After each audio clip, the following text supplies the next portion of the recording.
Hello students, मैं दीपक सिंह। आज हम बात करेंगे क्लास 11th बायोलॉजी के चैप्टर 1 द लिविंग वर्ल्ड। हमारा बायोलॉजी का जो चैप्टर है लिविंग वर्ल्ड से स्टार्ट हो रहा है। जैसे कि आप लिविंग ऑर्गेनिजम्स से ऑलरेडी जानते हैं, that is plants, animal, micro organism.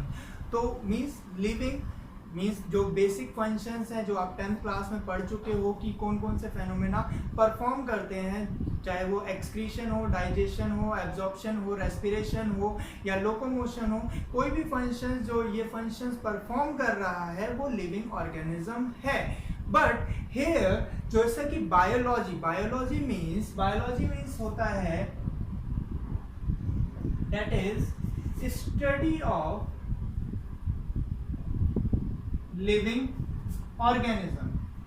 तो सबसे पहले हमें यह समझना होगा कि लिविंग ऑर्गेनिजम्स एक्चुअल में क्या हैं। तो हमें जो मेजर कैरेक्टरिस्टिक्स हैं जो डिफाइन करते हैं कि लिविंग ऑर्गेनिजम्स क्या हैं, उनके बारे में इस चैप्टर में डिस्कस करेंगे। देन उसके बाद biodiversity, nomenclature, rules for nomenclature, taxonomic hierarchy and the taxonomic aids जो लिविंग ऑर्गेनिजम्स के लिए हम यूज करते हैं। तो let's start the chapter from the major characteristic of living organism. Alright, another thing is biology के लिए हम कहते हैं father of biology is Aristotle, because Aristotle ने फर्स्ट टाइम लिविंग ऑर्गेनिज्म को उनके कैरेक्टरिस्टिक बेसिस पर और साइंटिफिक बेसिस पर क्लासिफाई किया था। फॉर एग्जांपल, जैसे अगर मैं ट्रीज की बात करूं या प्लांट्स की बात करता हूं तो उन्हें 3 कैटेगरी में क्लासिफाई किया, that is herb, shrubs and trees. And animals में बात करें तो उनको क्लासिफाई किया था means animal those have red blood and those do not have red blood। अब जिनके पास रेड ब्लड था उन्हें कहा इनेमा एंड जिनके पास नहीं था उन्हें कहा अनेमा। ऑलराइट, सो एरिस्टोटल पहले इंसान थे जिन्होंने लिविंग ऑर्गेनिज्म को साइंटिफिक वे में देखना शुरू किया। So now start the chapter with the first topic, that is characteristics of living organism.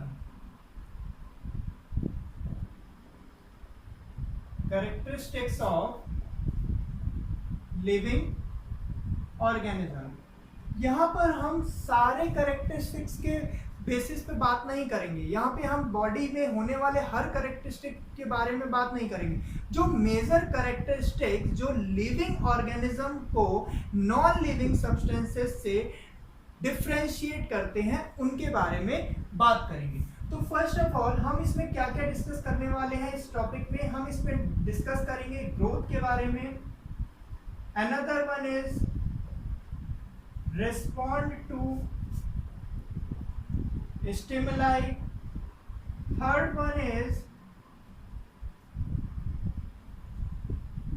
reproduction.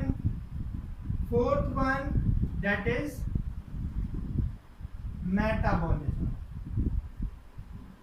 So in this topic we will discuss only these 4 because सिर्फ ये 4 ही किसी भी लिविंग ऑर्गेनिज्म को नॉन लिविंग से डिफरेंशिएट कर सकते हैं।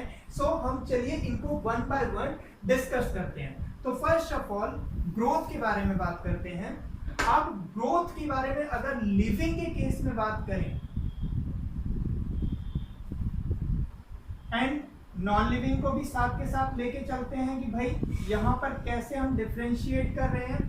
सो living के केस में अगर मैं बात करूं ग्रोथ पैरामीटर को देखता हूं तो मींस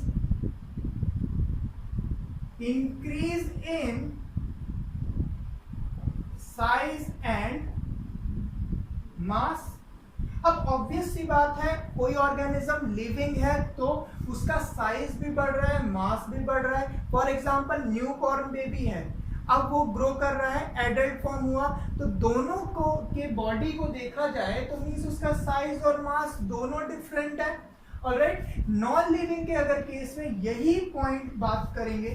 ऑलराइट, नॉन लिविंग के बारे में बाद में बात करते हैं, सबसे पहले लिविंग के बारे में बात करते हैं। ऑलराइट, सो अब साइज बढ़ रहा है, मास बढ़ रहा है, इट मीन्स कि क्यों बढ़ रहा है? Reason is multiplication of cells. Means अब ऑर्गेनिज्म लिविंग है तभी तो उसकी सेल्स क्या कर रही हैं? मल्टीप्लाई कर रही हैं। ऑलराइट, अनदर पॉइंट इज कि जो भी ऑर्गेनिज्म लिविंग होगा उसमें जो ग्रोथ होगी वो इरिवर्सिबल होगी। आप रिवर्स नहीं कर सकते, एक एडल्ट को वापस से छोटा नहीं कर सकते।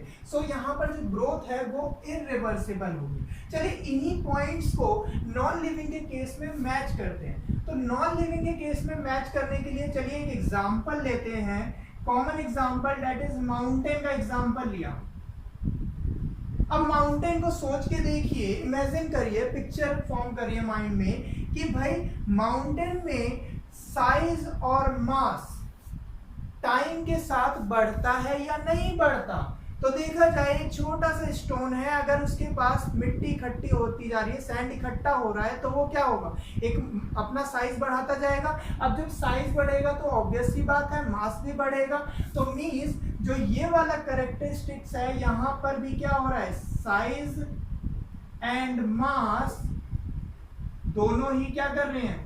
इंक्रीज कर रहे हैं। तो चलिए भाई यहाँ मल्टीप्लीकेशन की बात कर रहे हैं, तो यहाँ पर जब कुछ यहाँ सेल डिवाइड हो रही है, मीन्स सेल्स प्लस हो रही है, तो यहाँ पे भी क्या हो रहा है? माउंटेन के केस में एक्यूमुलेशन हो रहा है। मीन्स जो सैंड पार्टिकल्स हैं वो पर्टिकुलरली एक जगह पर एक्यूमुलेट हो रहे हैं, इकट्ठे हो रहे हैं, तभी ये माउंटेन फॉर्म हो रहा है। ऑलराइट, यहाँ पर अगर मैं थर्ड पॉइंट की बात करूं, मैं कह रहा हूं लिविंग ऑर्गेनिज्म में ग्रोथ इरिवर्सिबल है, बट नॉन लिविंग के केस में जो ग्रोथ हुई है वो रिवर्सिबल है। आप अगर माउंटेन बहुत बड़ा बन चुका है तो आप उसको काट के छोटा कर सकते हैं, फिर से बड़ा होगा, फिर से छोटा कर सकते हैं, बट लिविंग को आप फिर से छोटा नहीं कर सकते। तो जब कुछ कैरेक्टरिस्टिक या कुछ पॉइंट्स लिविंग के नॉन लिविंग से मैच हो रहे हैं, जैसे मैंने साइज और मास के बारे में बात किया, वही नॉन लिविंग में भी हो रहा है, तो इट मीन्स अगर मैं ये कहूं कि भाई ग्रोथ लिविंग को डिफाइन कर रहा है या नहीं कर रहा है, ऑलराइट, तो यहां पर हम कहेंगे कि growth is not a defining property of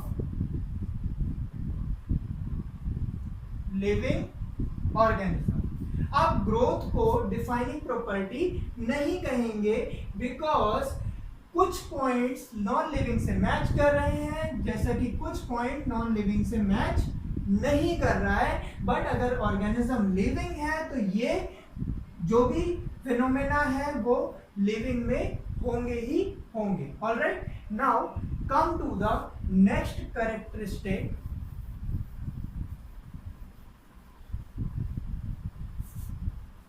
that is respond to stimuli। भाई स्टिमुलाई क्या है? अगर मैं इसका सिंगुलर टर्म देखता हूं तो मैं कहता हूं स्टिमुलस, और अगर मैं इसका प्लूरल टर्म देखता हूं तो हम क्या कहते हैं? स्टिमुलाई। स्टिमुलाई एक प्लूरल टर्म है, स्टिमुलस एक सिंगुलर टर्म है। तो बेसिकली स्टिमुलाई और स्टिमुलस क्या है? एनवायरमेंटल फैक्टर्स हैं। अब ये एनवायरमेंटल फैक्टर्स फिजिकल भी हो सकते हैं, केमिकल भी हो सकते हैं, बायोलॉजिकल भी हो सकते हैं। फिजिकल हो सकते हैं, इट मींस फिजिकल में अगर कहें हीट की बात करते हैं, या कोई आपको टच कर रहा है, या कोई कोल्ड की बात करें, एक्सेट्रा। केमिकल में मान लीजिए कोई एसिड है, उसके कांटेक्ट में कोई लिविंग ऑर्गेनिज्म आता है। बायोलॉजिकल में मींस कोई इंसेक्ट आकर किसी लिविंग ऑर्गेनिज्म को, अनदर लिविंग ऑर्गेनिज्म को बाइट कर रहा है, एक्सेट्रा।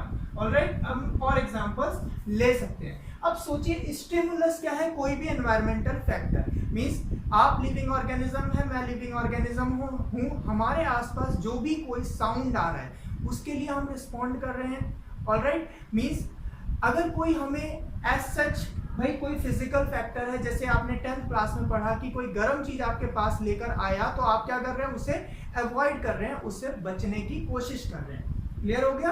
तो मींस आप लिविंग है तभी तो आप कर रहे हैं। कोई एसिड गिर गया तो आपको बर्न हो रहा है, मींस किसी इंसेक्ट ने आपको काटा, मींस बाइट किया, तब भी आप क्या कर रहे हैं, उससे बच रहे हैं। कोई जैसे डॉग है, अगर वो आपकी तरफ भागता हुआ बार्क कर रहा है तो भी आप अपने आप को बचाने के लिए रिस्पॉन्ड करते हैं। तो भाई ऑर्गेनिज्म लिविंग है तभी तो रिस्पॉन्ड कर रहा है। क्लियर हो गया? एक और पॉइंट आता है पर्सन जो कि ब्रेन डेड है। मान लीजिए पर्सन कोमा में है। अब बताइए भाई, पर्सन कोमा में है, इट मींस कि वो ब्रेन डेड है। अब ब्रेन डेड है तो आप क्या कहेंगे भाई, लिविंग है या नॉन लिविंग है? बट वो मूव नहीं कर रहा है, बस क्या है, बेड पर पड़ा हुआ है। ऑलराइट, नाउ अब आप उसे क्या कहेंगे भाई, लिविंग कहेंगे या नॉन लिविंग कहेंगे? तो चलिए इस तरीके से समझिए कि जब भी उसका ट्रीटमेंट हो रहा है तो आप क्या कर रहे हैं, जो डॉक्टर्स होते हैं उसको ड्रग या केमिकल या इंजेक्शन उसकी बॉडी में इंजेक्ट करते हैं। देन उसकी बॉडी की जो सेल्स हैं वो क्या कर रही है, उस ड्रग के लिए, उस केमिकल सब्सटेंस या इंजेक्शन के लिए रिस्पॉन्ड कर रही है। अब रिस्पॉन्ड कर रही है तभी तो वो लिविंग है। चलिए अब नॉन लिविंग के फैक्टर से समझ लेते हैं। कोई भी फैक्टर, फिजिकल हो, केमिकल हो, बायोलॉजिकल हो, क्या उसके लिए नॉन लिविंग रिस्पॉन्ड करेगा? अगर मैं इस मार्कर का एग्जांपल लेता हूं तो ये मार्कर मेरे पास है, मार्कर को अगर मैं तोड़ूं या मार्कर के साथ कुछ भी करूं, ये रिस्पॉन्ड नहीं करेगा, ये बच के नहीं भागेगा।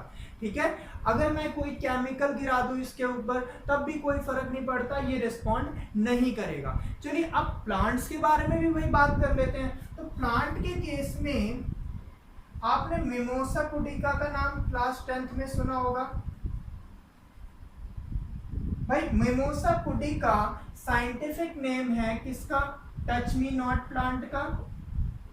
आप कॉमनली उसे कहते हो टच मी नॉट। आपने पढ़ा होगा कि मिमोसा पुडिका प्लांट की लीव्स को जैसे ही आप टच करते हैं उसकी लीव्स क्या हो जाती हैं, क्लोज हो जाती हैं। अब क्लोज क्यों हुई है, बिकॉज प्लांट क्या है, लिविंग है। आपने ये भी सुना है प्लांट रेस्पिरेशन परफॉर्म करता है, नॉन लिविंग रेस्पिरेशन परफॉर्म नहीं करता, डाइजेशन परफॉर्म नहीं करता, एक्सक्रीशन परफॉर्म नहीं करता। जो भी ग्रोथ है वो नॉन लिविंग में नहीं होती है बट लिविंग में ग्रोथ होती है। ऑलराइट, ये पॉइंट क्लियर हो गया। नाउ अगर रिस्पॉन्ड टू स्टिमुलाई के कोई भी पॉइंट नॉन लिविंग से मैच नहीं कर रहा तो इस केस में हम सिंपली ये बात कह सकते हैं कि respond to stimuli is a defining property of living organism. Alright, so अब रिस्पॉन्ड टू स्टिमुलाई रिस्पॉन्ड कर रहा है तो ये भाई डिफाइनिंग प्रॉपर्टी है। नॉन लिविंग रिस्पॉन्ड नहीं कर रहा तो वो क्या है, हम कहेंगे कि भाई वो पॉइंट, कोई भी पॉइंट लिविंग का नॉन लिविंग से मैच नहीं करता है, तो हमने इसको भाई डिफाइनिंग प्रॉपर्टी कैटेगरी में डाल दिया। एक टर्म और है जिसे आप कहते हैं कॉन्शियसनेस। अब ये कॉन्शियसनेस क्या है, कॉन्शियसनेस बेसिकली आप इसको कॉमनली कह सकते हैं अवेयरनेस। भाई कोई ऑर्गेनिज्म लिविंग है तभी तो वो कॉन्शियस है, तभी तो उसे पता है, उसे भूख लग रही है, उसे प्यास लग रही है, उसे कब कहाँ जाना है, तो उस केस में हम कहते हैं भाई उसके पास कॉन्शियसनेस है। पर्सन या कोई भी लिविंग है वो कॉन्शियस है। ह्यूमन बीइंग्स अर्थ में ओनली ऑर्गेनिज्म है जिसके पास सेल्फ कॉन्शियसनेस है। सेल्फ कॉन्शियसनेस को इस तरीके से समझिए कि भाई वो ऑर्गेनिज्म कहीं जाना चाहता है, एक पर्टिकुलर टाइम पे जाना चाहता है तो वो जा सकता है, डिफरेंट पैरामीटर्स को वो अपने ध्यान में रख के किसी भी एक पर्टिकुलर वर्क को परफॉर्म कर सकता है एंड सो ऑन। सो अगर मैं ये कहूँ कॉन्शियसनेस, अगर मैं कहूँ रिस्पॉन्ड टू स्टिमुलाई, ये दोनों ही कैरेक्टरिस्टिक्स क्या कर रहे हैं, लिविंग ऑर्गेनिज्म में प्रेजेंट है, तो इसलिए क्या कर रहे हैं हम इसको डिफाइनिंग प्रॉपर्टी कह रहे हैं। Alright, now come to the third characteristic.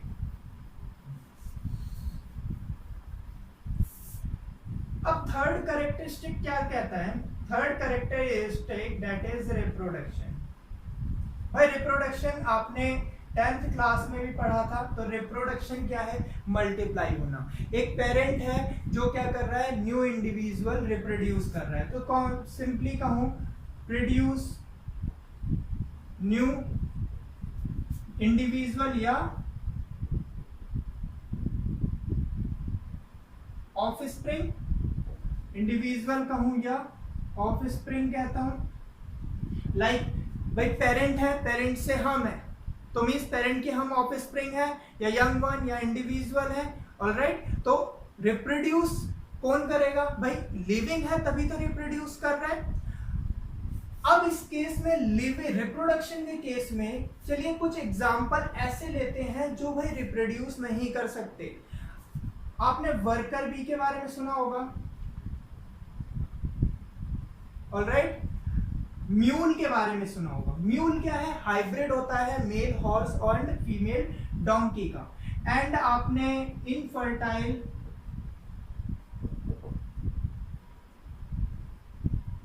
Human couple के बारे में सुना होगा एंड सो ऑन।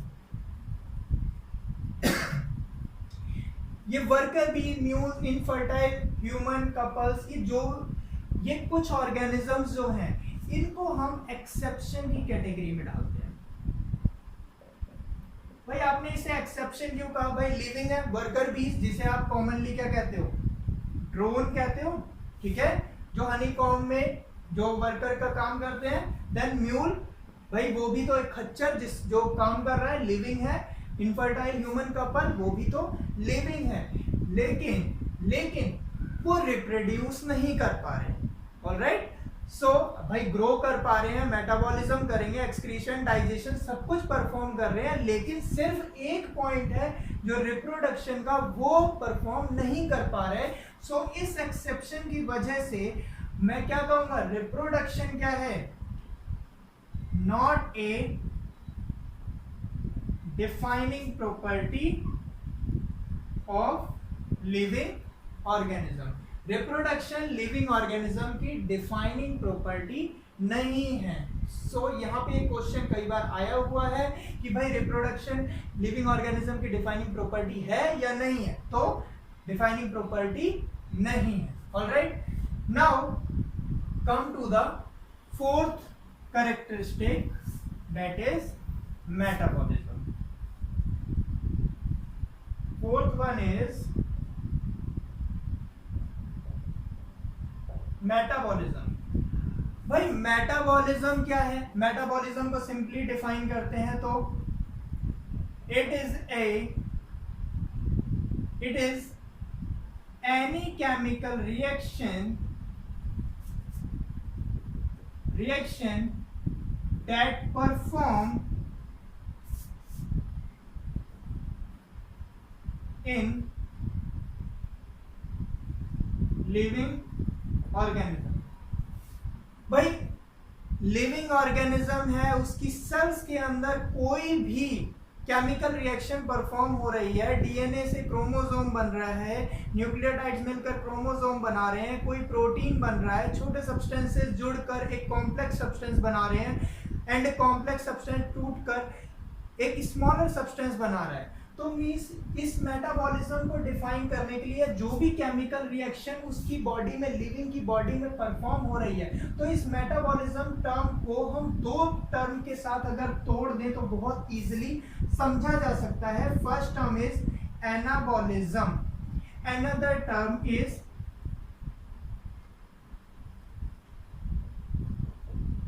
कैटाबॉलिज्म। अब एनाबॉलिज्म क्या होता है? एनाबॉलिज्म के केस में simple substances combine to form complex substance. In case of catabolism, complex substance breaks down into simple substances. चलिए एक इस मेटाबॉलिज्म के लिए आपने कॉमन रिएक्शंस को कई क्लास 10th क्लास 8 से पढ़ते आ रहे हैं, that is respiration and photosynthesis. अगर 6 मॉलिक्यूल कार्बन डाइऑक्साइड के 6 मॉलिक्यूल वाटर के कंबाइन कर दें, मींस ये सिंपल मॉलिक्यूल्स कंबाइन कर दें, मींस उसमें एनाबॉलिज्म हो जाए, जुड़ जाए, तो एक कॉम्प्लेक्स सब्सटेंस फॉर्म होता है C6H12O6 का, जिसे आप कहते हो ग्लूकोज। देन उसके बाद क्या होता है? हीट रिलीज होती है और साथ ही एनर्जी रिलीज होती है। तो ये जो पूरा प्रोसेस किसका प्रोसेस है? फोटोसिंथेसिस का, जो कि लाइट की प्रेजेंस में परफॉर्म हो रहा है। इट मींस कि यहाँ पर सिंपल सब्सटेंस मिलकर कॉम्प्लेक्स सब्सटेंस बना रहे हैं। क्लियर हो गया? नाउ अब इसी रिएक्शन को अगर मैं रिवर्स कर दूं तो मैं क्या कहता हूं भाई? रेस्पिरेशन प्रोसेस, जो कि ह्यूमन सेल के अंदर हो रही है या किसी भी लिविंग एनिमल के अंदर हो रही है। बट जो प्लांट्स, ग्रीन प्लांट्स हैं, वो क्या कर रहे हैं? फोटोसिंथेसिस कर रहे हैं। और जो एनिमल्स हैं जो फोटोसिंथेसाइज नहीं कर सकते, वो क्या कर रहे हैं? वो अपने जो एनर्जी के लिए क्या कर रहे हैं? रेस्पिरेशन परफॉर्म कर रहे हैं। ऑलराइट, एंड देन जो रेस्पिरेशन परफॉर्म हो रहा है वो हो रहा है ऑक्सीजन की प्रेजेंस में, बट ऑक्सीजन की प्रेजेंस में। एंड फोटोसिंथेसिस जो है उस केस में क्या हो रहा है? कार्बन डाइऑक्साइड और वाटर मिलकर ग्लूकोज मॉलिक्यूल बना रहे हैं, और रेस्पिरेशन के केस में ग्लूकोज मॉलिक्यूल टूट रहा है, मींस कि यहाँ पर कैटाबॉलिज्म हो रहा है, और टूट कर क्या बना रहा है?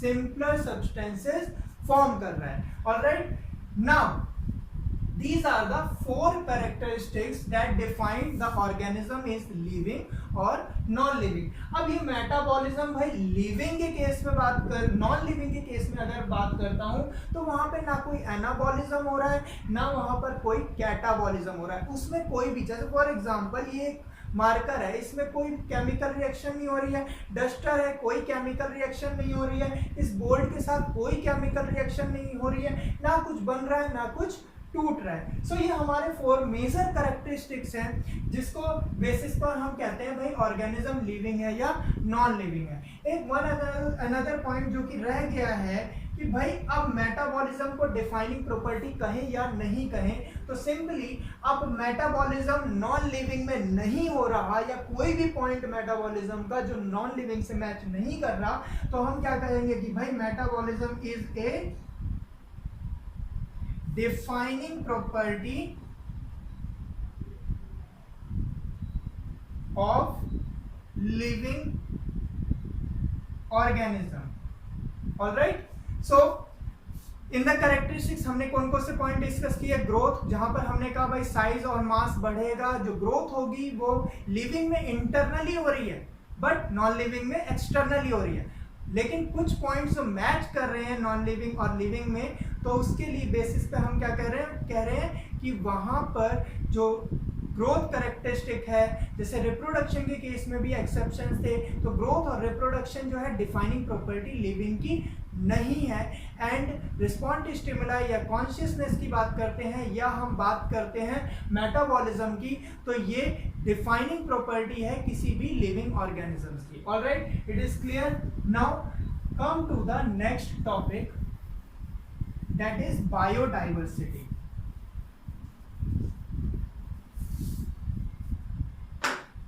So in this topic, that is biodiversity। अभी चलिए बायोडाइवर्सिटी को समझते हैं। बायोडाइवर्सिटी को टर्म को अगर मैं ब्रेक करूं तो bio means living and diversity means variety. Living organisms में वैरायटी, इट मीन्स कि अगर इसको मैं कंप्लीटली डिफाइन करके अब कहूं तो कहूंगा total number and types of living organism present on the earth. भाई अर्थ पर जितने भी लिविंग ऑर्गेनिजम्स प्रेजेंट है उन सब को अगर कंबाइंडली कहा जाए तो मैं क्या कहूंगा, बायोडाइवर्सिटी। चलिए आप ऐसे सोचिए कि एक पार्क है, पार्क में अगर मैं डिफरेंट स्पीशीज की बात करता हूँ, मीन्स डिफरेंट लिविंग ऑर्गेनिजम्स की बात करता हूँ, उनकी वैरायटी की बात कर रहा हूँ। मीन्स एक पार्क है, पार्क में आप ह्यूमंस हैं, ठीक है, ऑलराइट, मैन वुमेन ह्यूमंस हैं।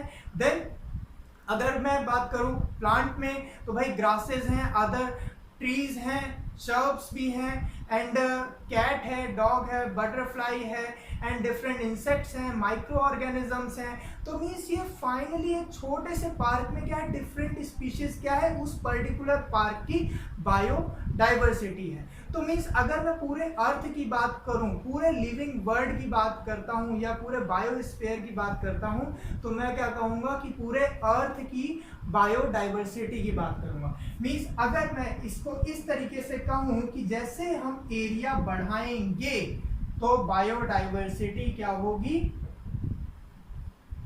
बढ़ेगी। Area is directly proportional to biodiversity. Area बढ़ाया, पार्क से और बड़ा एरिया किया तो biodiversity means number of species, types of species क्या होंगे, बढ़ेंगे। सो एरिया बढ़ाया तो बायोडाइवर्सिटी बढ़ेगी। और एक पॉइंट है कि भाई अब तक की जो बायोडाइवर्सिटी है, जो भी डिस्कवर्ड है पूरे अर्थ में, वो डिस्कवर्ड डाटा जो हमारे पास एट प्रेजेंट है वो ये कहता है कि हमारी अर्थ में लगभग 1.7 टू 1.8 मिलियन स्पीशीज प्रेजेंट हैं। तो भाई ये 1.7 टू 1.8 मिलियन स्पीशीज ये नॉन स्पीशीज हैं जो अर्थ में अब तक डिस्कवर हो चुकी हैं, एंड अभी भी बहुत सारी स्पीशीज ऐसी हैं जो अभी अनडिस्कवर्ड है। Alright, so this is the today's class. So in the next class we will discuss about the next topic, that is nomenclature, rules for the nomenclature, organization for the nomenclature. All right, then we will discuss the taxonomic hierarchy. So thank you so much students.